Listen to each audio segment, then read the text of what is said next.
Bienvenidos a Radio Uruguay, bienvenidos a La Máquina de Pensar. Estamos aquí en la Expo Rural del Prado, tal como lo había anunciado en su momento La Máquina de Pensar. La primavera está llegando, va a venir, está viniendo. Es un día espectacular, bueno, una noche espectacular, y esto está lleno de gente, no como el martes, que bueno, el martes jugaba Uruguay y era un desierto aquí. Igual hicimos el programa La Máquina de Pensar, una semana, ustedes saben, dedicada a este señor llamado Paul McCartney, este señor que cumplió 70 años. Estamos aquí con Jorge Pozzi en control de emisiones. Lo tenemos al flaco Germán en la puesta a punto. Saben que Bob Dylan, otro señor que le lleva un año más, cumplió 71 años, acaba de sacar un disco, lo presentó el 11 de septiembre, el martes, cuando estábamos acá conversando en La Máquina de Pensar. Y entre una de los temas está dedicado, el disco se llama Tempest, y uno de los temas está dedicado a John Lennon, ¿no? Ardiste con tanto brillo, dice la canción Roll on John, que recuerda la historia desde los muelles de Liverpool. Y desde los muelles de Liverpool podemos conversar, le damos la bienvenida a Luis Fernando Iglesias. ¿Cómo andas, Luis? ¿Qué hace, Pablo? Luis Fer es un escritor, ustedes ya lo conocen, está a punto de estrenar otro libro más ahora en la feria, que vamos a estar ahí en la feria del libro, así que vamos a conversar, seguramente vamos a volver a conversar con vos, Luis Fer, pero hablando de los muelles de Liverpool, vos acabás de llegar de ahí, de Inglaterra, de la cuna. Sí, el domingo pasado volvimos de un viaje que parte del viaje fue en Reino Unido.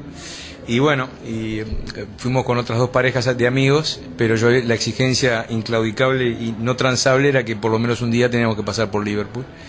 Y estuvimos 2 noches, la semana del 28 de agosto estuvimos ahí. Y bueno, hice todo lo que hace el turista que va a cuanta excursión puede, a que le digan todas las cosas que quieran, que sean ciertas o no. Pero es una cosa, uno lo ve de afuera y parece que tiene un poco tonto, pero estar ahí es una cosa rara, ¿no? Sin duda. A mí me pasó, quizás uno de los momentos que me emocioné más fue, hay un tour en la tarde que se llama el Magic and Mystery Tour, en el cual en un ómnibus uno va con una excursión, con un guía, y va recorriendo los lugares de las canciones de los Beatles y los lugares de las casas de ellos donde nacieron. A mí no sé por qué lo que me emocionó fue en mi momento cuando la casa que es la más linda de las 4, que es la de John Lennon, que está en Mendips, que era la casa en realidad de la tía Mimi, o Mimi, y el guía dijo, bueno, si dan vuelta la cabeza, en la esquina esa fue donde atropellaron a la madre de John, a Julia, que en realidad era la hermana de la tía y que no vivía junto con John, pero tenía muy buena relación, cuando Lennon tenía 18 años. Y no sé por qué cuando di vuelta y vi el lugar, yo lo había leído tantas veces y me pareció el primer jalón de una serie de injusticias que lo atacaron a Lennon. Y yo imaginaba, me acuerdo que lo he leído tantas veces, que Lennon llega a la casa de su tía y de repente cuando llega le avisan que la madre había sido atropellada en la esquina, sí, en la vuelta.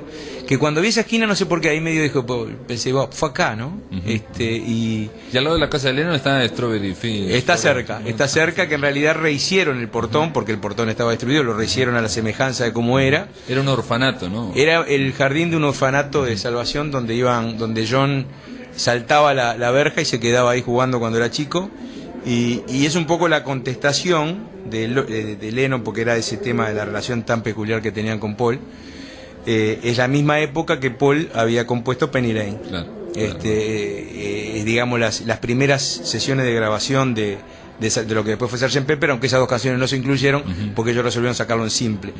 Y ellos cuando lo sacaban en simple no lo repetían en disco. Sí, tenían esa política que dice George Martin, dice, en aquel tiempo pensábamos que era robarle a la gente. Claro, que la gente no, si le sacabas en un disco simple no podías ponerlo en el long play porque ese ya había sido usado. Ya había sido comprado. Es más, siempre dijo John Martin que él le da esos 2 temas a Brian Epstein, que le pide, porque era una etapa muy especial, era una etapa que los Beatles no habían sacado un número 1, le habían dado en Gebert Hamper, y entonces quería algo que los matara, que volviera a posicionar a los Beatles como la mejor banda o como la banda más importante del mundo. Y cuando entra Epstein, Martin le dice, tengo 2 canciones que son las mejores que han compuesto, y era Penny Lane y Strawberry Fields.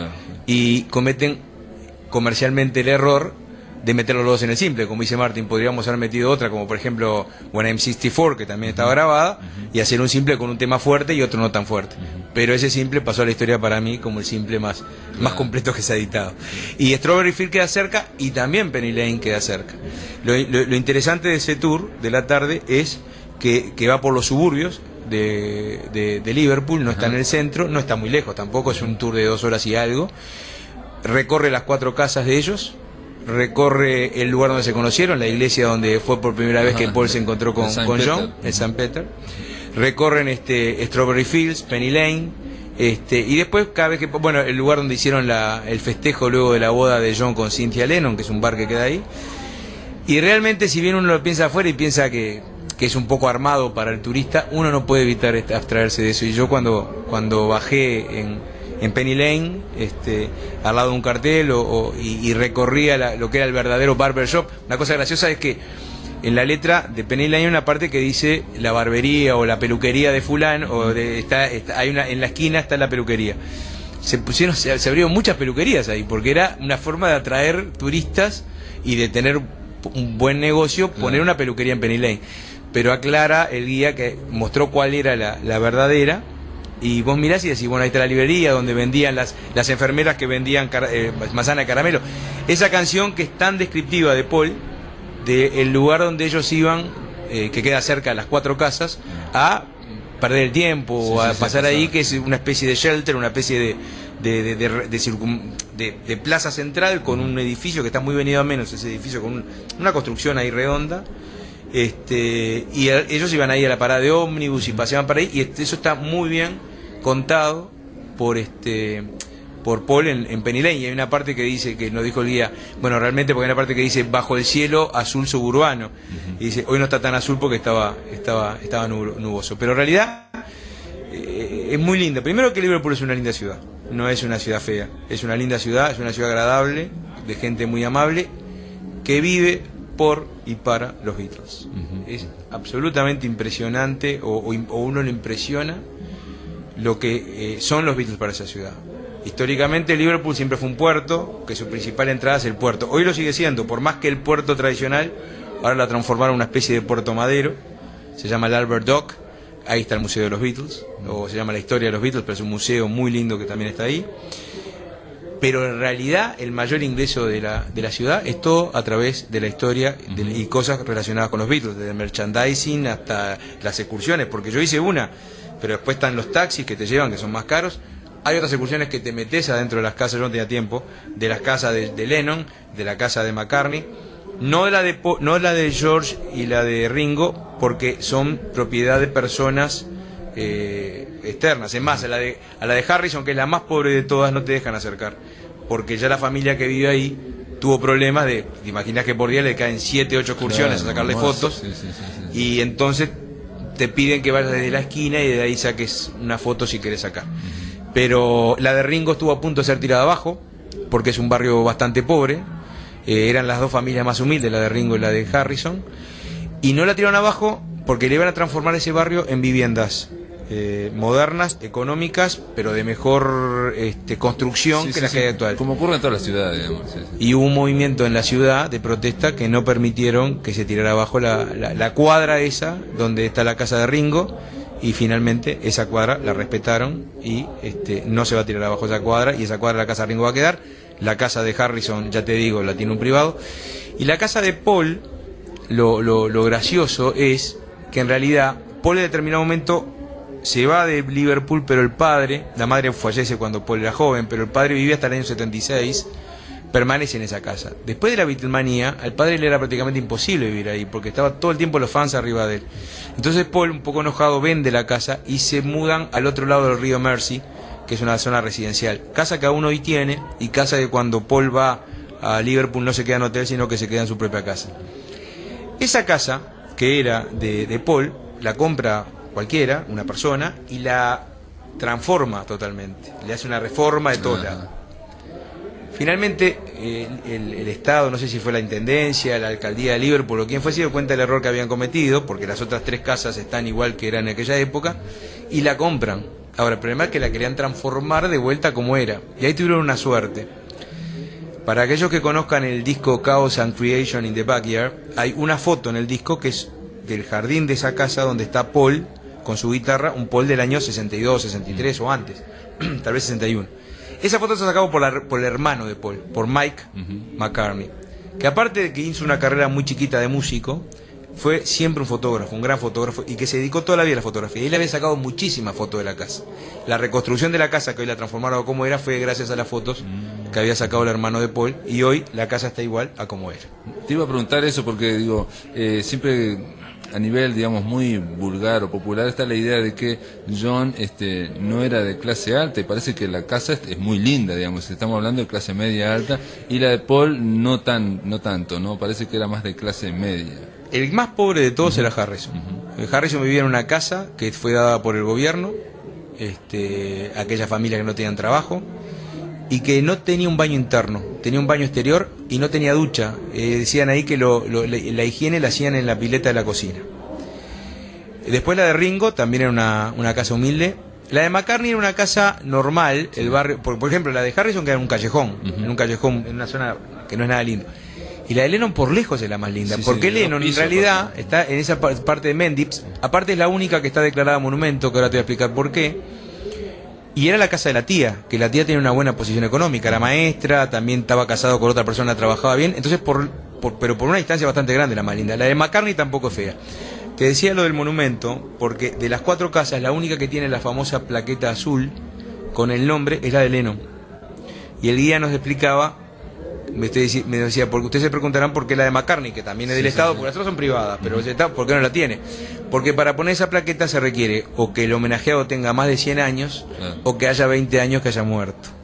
Y el guía dijo, creo que McCartney no tiene interés en que le pongan la placa en la casa, ¿no? Claro, aparte yo me imagino que los ingleses tienen esa capacidad primero de conservar o de ser fieles a la memoria histórica, y si bien todo turismo genera y una ficción, porque todo turismo genera una ficción, los ingleses tienen esa capacidad de hasta de recrear la verdadera ficción, como pasó con la casa de Sherlock Holmes, o me contaban lo que ocurre con Harry Potter, ¿no? De que hay una estación. Hay excursiones para ir a los lugares donde supuestamente en Escocia transcurre claro. Harry Potter. Sí. Y tienen una habilidad en eso, ¿no? De la explotación. Aparte, ya te digo, Liverpool vive por eso. Yo llego el 28 de agosto, mejor dicho, el 27 de noche. El 26 y el 27, o el 25-26, no me acuerdo bien, había sido el fin de semana Beatle, porque se cumplían los 50 años del primer simple, de Love Me Do. Y habían ido bandas tributos de todo el mundo, pero aparte, yo de 10 personas que veías, la mitad tenía una remera con algo de los Beatles. Gente de 40, 50, 60, 20, 30, de cualquier edad, con algo alusivo a los Beatles. Y yo fui al Cavern 2 veces, fui a lo que es hoy el Cavern recreado, porque el Cavern realmente fue tirado abajo en la década del 80. Donde empezaron ellos, digamos. El Cavern fue el lugar, en realidad donde empezaron ellos fue en el Cabbage, en otro club, pero digo, donde se hicieron famosos, digamos, donde surgieron con fuerza después de los viajes a Alemania. Y había una lista enorme de larga de grupos tributo. Yo vi 2 o 3, entre ellos un grupo brasilero, Hocus Pocus, un grupo argentino, Mercy Beat, y lo más, no pude averiguar, pero lo más que me llamó la atención es que había un grupo de Liverpool que se llamaba The Shakers. The Shakers, impresionante. Pero no pude averiguar si era por casualidad o si era por algo. Pero había un grupo que decía Shakers, le saqué la foto por la duda. ¿Viste? Es impresionante. Sí, impresionante. Bueno, después de la pausa, vamos a ver si continuamos acá en La Máquina de Pensar y escuchamos algo después de la pausa de los Beatles. En el aire de Radio Uruguay, La Máquina de Pensar.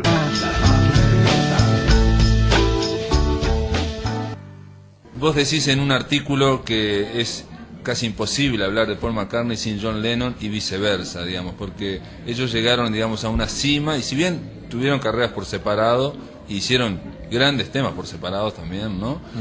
Hay algo en la composición, esa competencia artística o esa complementariedad que había, ese círculo virtuoso que había entre los dos, digamos.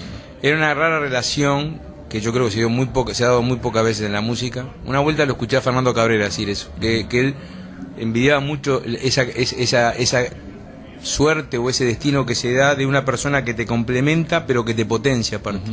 Porque esa propia competencia que había entre ellos, más allá del gran cariño que se tenían y sus peleas también, generaba dar lo mejor de cada uno para tratar de superar al otro. Un día McCartney dijo que si bien es cierto que la gran mayoría de las canciones la hicieron cada uno por separado, En los Beatles ya. en los Beatles, estaba lógico que estuvieran los dos nombres, porque él siempre la hacía con Lennon en la cabeza, pensando qué le diría a Lennon de cada cosa que hacía en el tema, y a Lennon le pasaba lo mismo.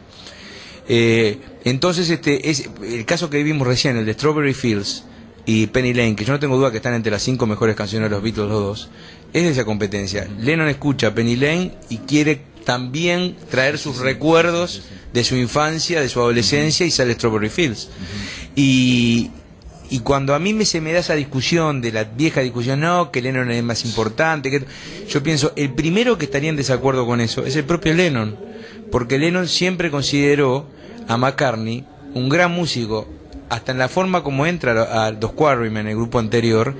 Si Lennon duda en traerlos, porque se da cuenta que es tan bueno o mejor que él, y dice, yo soy el líder, si traigo a alguien que es mejor que yo, me va a disputar el liderazgo. Bueno, porque tenía una base musical mucho más importante, digo, tenía el padre, que era músico, había tenido un grupo, digamos. Este último disco, Kisses on the Bottom, es un homenaje al padre, a los 70 años, en realidad a la música que escuchaban ellos antes de ser los Beatles. El padre tenía una orquesta de jazz, y tocaba el piano y la trompeta en la casa. Entonces es el único que mamó la música de chico, porque los demás, bueno, Lennon, Julia también tocaba el banjo y le enseña a tocar la guitarra. Por eso Lennon, hasta que conoció a McCartney, tocaba 5 cuerdas nomás de la guitarra, porque no sabía que la sexta cuerda se utilizaba, porque tocaba las 5 cuerdas del banjo. Y cuando lo ve tocar a McCartney, le dice, ¿y vos por qué tocás? Y ahí le explica cómo son los acordes con las 6 cuerdas. El background que tuvo McCartney no tuvieron los demás. Y aparte, McCartney tiene una gran condición, que es quizás el melodista más importante del siglo pasado, porque tiene esa capacidad para hacer melodía siempre. Uno le podrá gustar menos o más una canción de McCartney solista o con los Beatles, pero la melodía siempre está, y la perfección, la pelea por la perfección que siempre tuvo McCartney, quizás de los 4 Beatles fue el que siempre tenía más exigencias para tratar de llegar a la perfección. Hay una anécdota famosa, cuando Lennon, ya en Abbey Road, el último disco grabado, que grabaron, por más que salió Let It Be después, trae la canción Because, una canción con un coro muy importante. Están ensayándola y cantándola casi como 3 días, y determinadamente Lennon dice, maldigo el momento que la hice, y era por la exigencia de McCartney y de Martin también. Por eso McCartney siempre fue el que se llevaba mejor con George Martin. No, ahí también hay toda una cuestión que no siempre ocurre en las bandas, que es ese nivel de exigencia de calidad. Si uno escucha, digamos, los demos que también se han escuchado, las canciones eran otras, ¿no? De otro nivel más bajo, pero para una banda de rock de los años 60 hubiera estado bárbaro, hubieran sido, digamos, de los primeros, pero esas canciones son trabajadas una y otra vez para elevarlas a un nivel asombroso. Vos estás dando una pauta de por qué, cuando a mí me preguntan ¿por qué los Beatles son tan diferentes al resto? ¿Por qué vos considerás que están...? Yo digo, es la mejor banda del pop de la historia sin ninguna discusión para mí. Esto es totalmente subjetivo. Entonces, pero digo, ¿por qué? Porque ellos pudieron hacer lo que hace el 90% de las bandas, que es, cuando tenés un éxito, intentar repetirlo. Los Beatles estaban en plena Beatlemanía, en la locura del mundo, y cada disco que hicieron, quisieron que fuera diferente, y tiraban, en el término de las bochas, el bochín más lejos.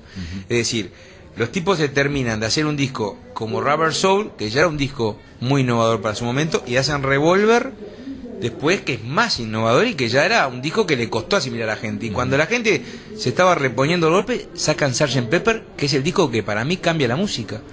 Entonces, por eso, la gente que yo soy un poco menor, yo tenía 12 años cuando se separaron, o sea, yo no era seguidor de los Beatles cuando los discos salían, pero los que tienen un poquito separados. Claro, o mejor dicho, los empecé a apreciar después de separados. Pero los que tienen un poco más años que yo decían eso, que cada disco que venían decían, ¿qué es esto? Le daban vuelta. Entonces yo creo que esa es la diferencia con los Beatles, con el resto.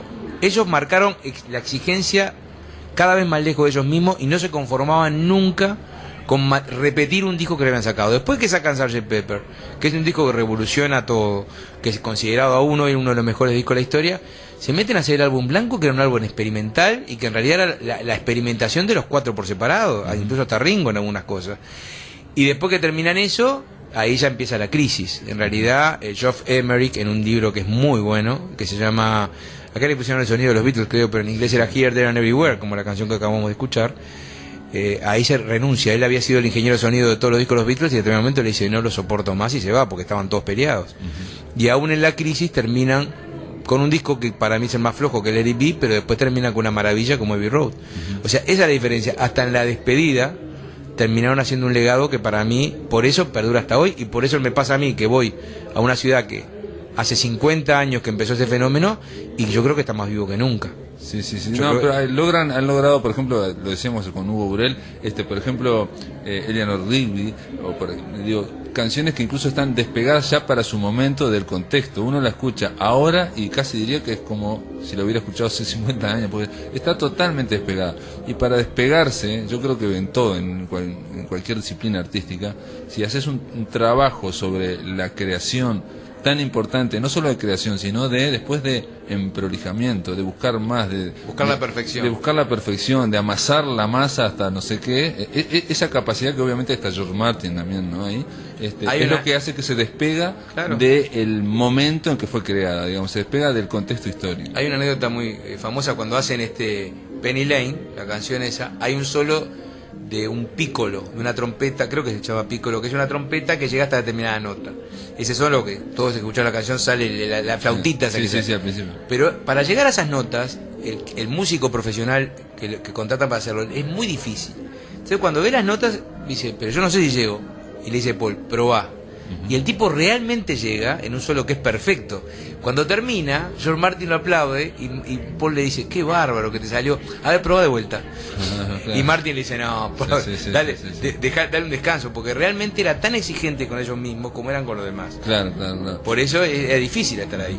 Vos lo contaste ahí en un artículo tuyo sobre la biografía de McCartney, en que John, en parte cuando estuvieron separados y un poco peleados, se quejaba aparentemente en un momento de por qué los músicos versionaban más canciones de McCartney que las mías, decía.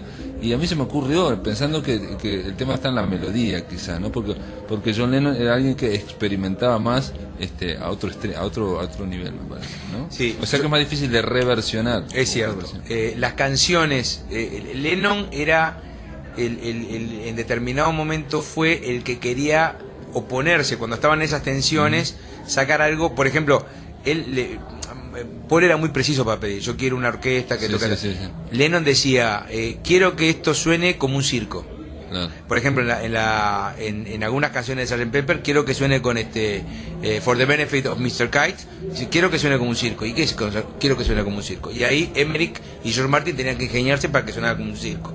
En Strawberry Fields, él hizo dos partes de dos canciones que estaban en diferentes tonos.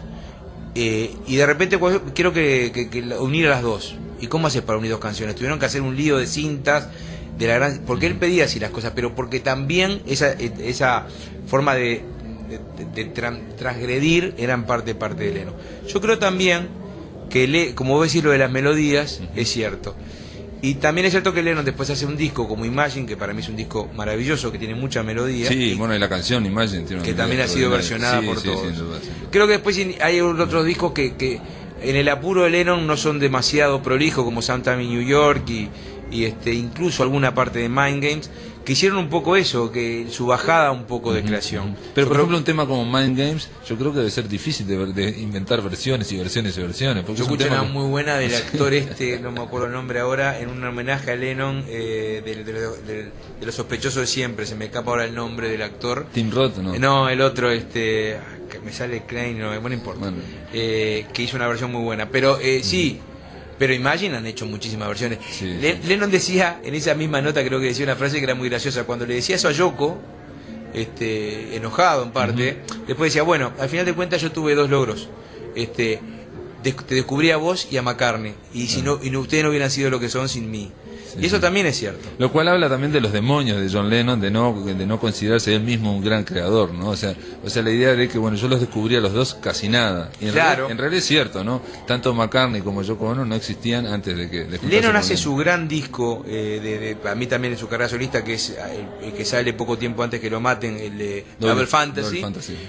Gracias a que él lo menospreció una parte de la carrera solista de McCartney. No le gustaron muchos discos. Pero en determinado momento escuchó McCartney 2, cuando McCartney se separa de Wings, a él no le gustaba Wings a Lennon, y cuando lo escuchó McCartney 2 con aquella canción Coming Up, dijo, lo hizo de vuelta. Y ahí sintió el desafío. Por eso que vos decías, esa competencia hasta que se daba cuando ya no se veían. Y él se va de vacaciones y empieza a escribir canciones de vuelta y hace Double Fantasy. Double Fantasy en realidad está inspirado en un disco de McCartney que le había gustado y que quería hacerlo de vuelta. Yo no tengo dudas que si a Lennon no lo hubieran matado en el 80, los Beatles no solo se hubieran juntado de vuelta, sino que McCartney, no sé si ocasionalmente digo, ¿no? Sí. Sino que McCartney y Lennon estaban a punto de juntarse. El álbum Venus and Mars, prácticamente hubo una llamada de McCartney a Lennon. Dicen las malas lenguas que Yoko no la pasó, la filtró la llamada, no sé si nunca se sabrá si es cierto, pero la llamada era porque iban a grabar a Japón y Paul lo quería invitar a Lennon para que grabara para que asistiera y estuviera en las grabaciones. Sí, él decía que en un momento se dijo que McCartney quería para la década de los 70 hacer un dúo, se planteaba hacer un dúo con Lennon como compositor y bueno. Está la famosa anécdota de hay una película que no es muy buena con Aidan Quinn, que creo que está financiada. Pero cuenta una anécdota cierta, que es esa noche que estaban los dos en el apartamento de Lennon viendo Saturday Night Live.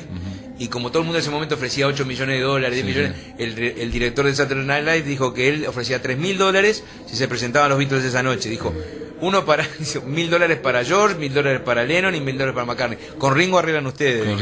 Y los dos estaban mirando y dijeron vamos, porque estaban a 5 cuadras. Y ahí medio agarraron las guitarras y al final no. Muy bien, y de Oh Darling nos pegamos un salto más o menos de unos 50 años, unos 40 años, llegamos al 2012, a My Valentine, es una canción de McCartney en su último disco, Kisses on the Bottom, que no trae temas de él, prácticamente solamente estos dos temas, My Valentine y otro más, y los otros son clásicos o canciones clásicas de jazz que escuchaba con esa especie de jazz pop ahí que había con su padre, ¿no? Exacto. Y que él dice que John Lennon también escuchaba y también compartía esos temas, claro, ¿no? sí. Y yo te decía fuera del micrófono que Rod Stewart también uno de esos temas lo canta y lo canta muy bien. Sí, bueno, hay una canción también que ahora me enteré un poco la historia, que está en Let It Be, que es muy cortita, que es Maggie May, que la canta Lennon, y en realidad es una canción tradicional de Liverpool que habla de la estación de tren y de una prostituta que trabajaba ahí. Y esa es una canción también de la década del 30, no sé si es una canción tradicional anterior. Ellos siempre respetaron las raíces, digo, es una constante de la música inglesa, de las innovaciones a través del respeto de lo que son las raíces, ¿no? Vos decís ahí en el artículo, uno de tus artículos, que tirás una frase así que puede ser matadora, decís que ellos innovaron absorbiendo todo lo que había anterior, ¿no? Exacto. Hay una influencia muy notoria, que es la de Elvis Presley, porque Elvis es el que rompe, digamos, claro, anterior a ellos con el tema del rock and roll. Pero lo anterior también está muy presente. Bueno, sin duda la música clásica está presente también, sobre todo en los temas de McCartney. Hay un tema, She's Living Home, que es prácticamente una mini opereta, digo, una conversación entre padre y madre que afrontan el hecho que su hija adolescente un día de mañana se levantan y se fue. Y eso evidentemente no surge de la nada. Por algo McCartney incluso ha terminado haciendo obras clásicas.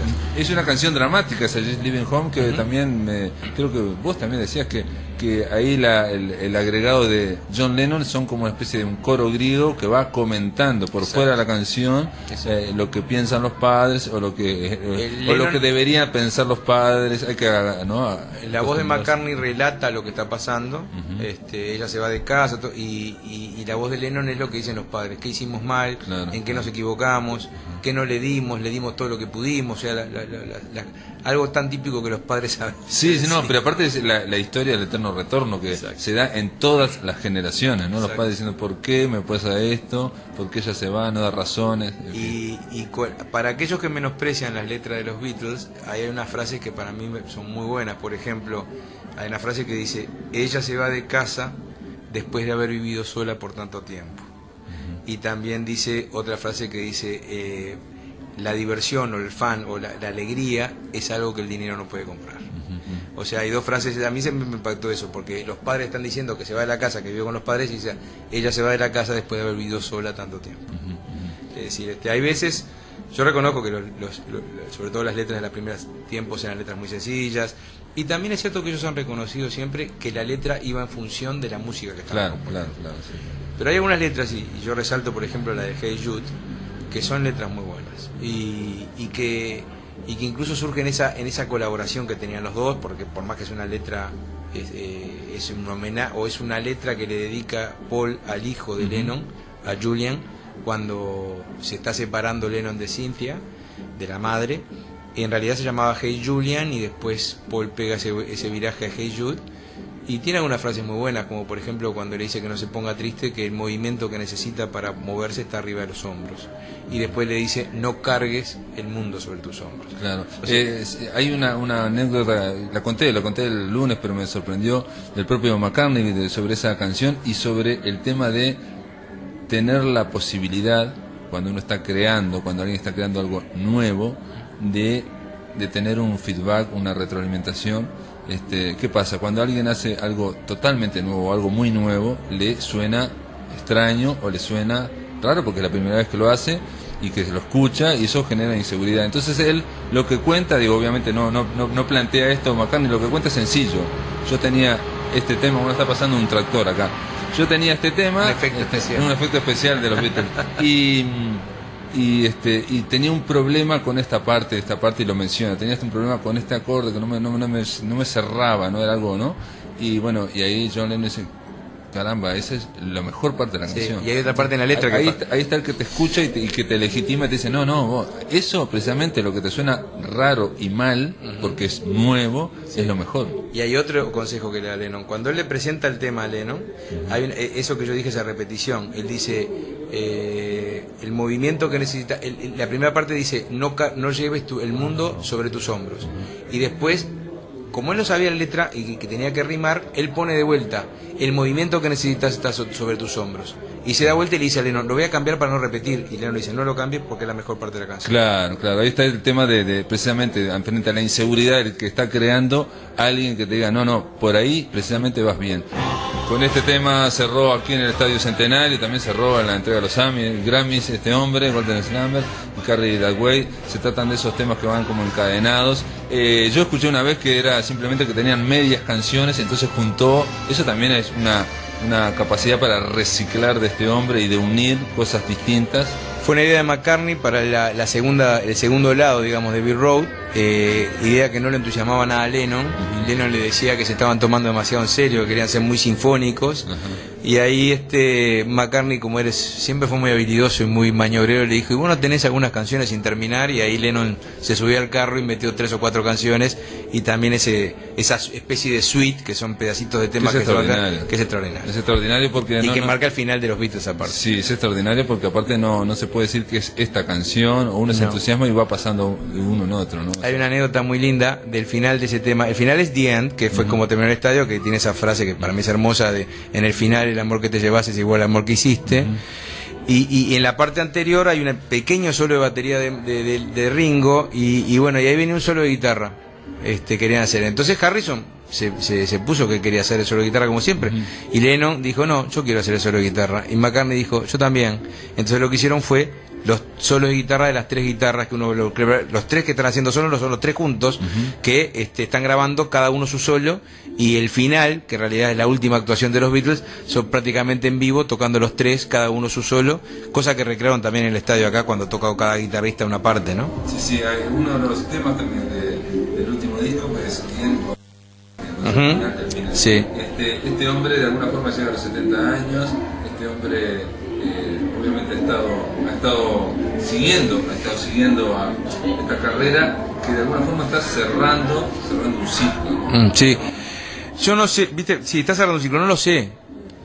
Pero yo creo que con la edad que tiene uno piensa que sí que está cerrando, pero con McCartney nunca se sabe. Nunca se sabe si va a salir otro nuevo disco. Ahora estaba leyendo hoy que hay nuevas fechas para la gira de Estados Unidos. O sea, la gira que vino acá a Montevideo el año pasado sigue. Entonces no terminó y uno dice, bueno, tiene 70 años, quizás no haga lo que hacía antes de condensar en 2 meses todos los días tocar. Él toca unas fechas, cierra su parte latinoamericana y ahora la misma gira que lo trajo acá, On the Run, sigue en Estados Unidos y va a seguir tocando.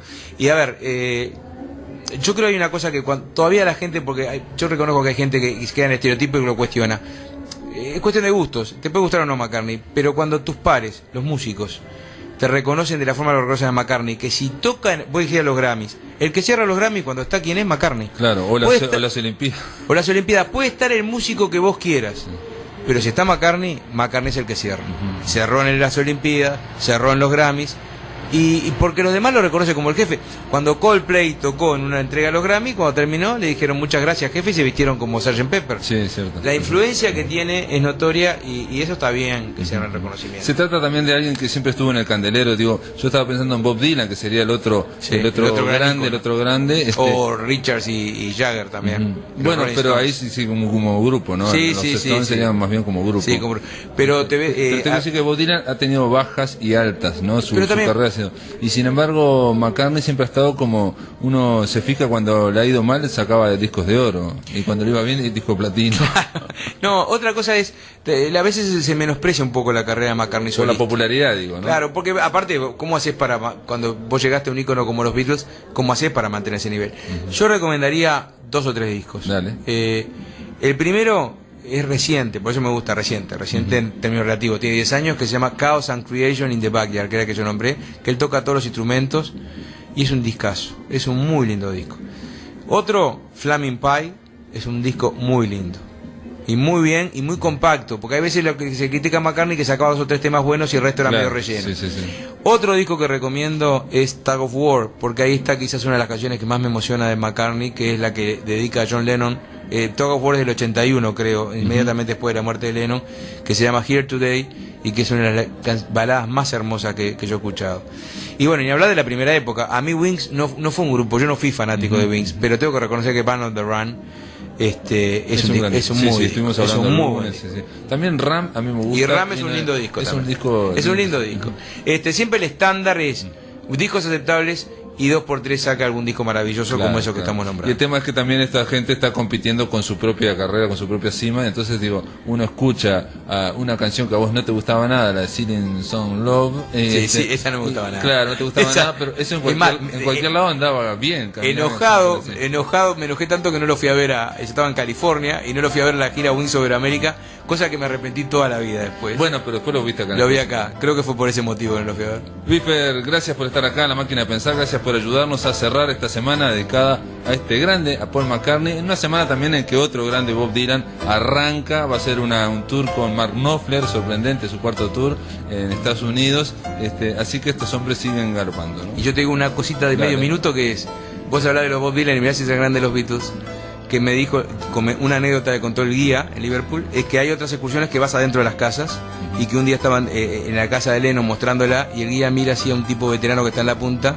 y se le acercó y le dijo, discúlpeme, dice, ¿usted es Bob Dylan? Y dijo, sí, pero no se lo diga a nadie. O sea, Bob Dylan se había metido en la excursión para ver la casa de Lennon de adentro.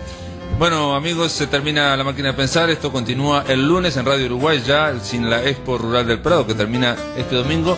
Pero bueno, tanto Emisora del Sur como Radio Uruguay van a estar aquí todos los días en la Expo Rural del Prado. Amigos, seguimos el lunes en La Máquina de Pensar.